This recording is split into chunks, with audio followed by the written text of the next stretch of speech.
কোটা আসলে কাদের জন্য? আমরাই কেন এই কোটাকে কেন্দ্র করে বিভিন্ন দলে বিভক্ত হয়ে যাচ্ছি? আচ্ছা, একজন কোটাদারি যতটা দেশের সুবিধা ভোগ করার অধিকার রাখে, ততটা কি সাধারণ মানুষ রাখে না?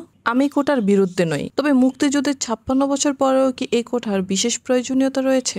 আমরা তো নিজেদেরকে উন্নয়নশীল দেশ হিসেবে দাবি করছি, তাহলে ভিতরে ভিতরে এই বৈষম্য কিসের?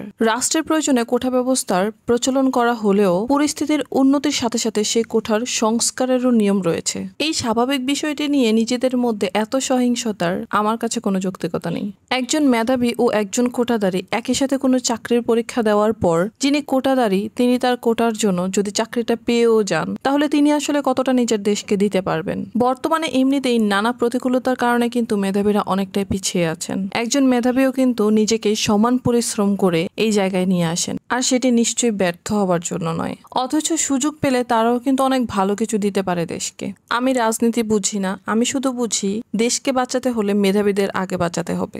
শিক্ষাক্ষেত্র হচ্ছে একটি জাতির প্রাণকেন্দ্র, আর সেই জায়গায় এত হানাহানি সত্যি দুঃখজনক। তাই আমি মনে করি কোটা বাতিল করা না গেলেও বর্তমান প্রেক্ষাপটে কোটা সংস্কার করা অবশ্যই প্রয়োজন।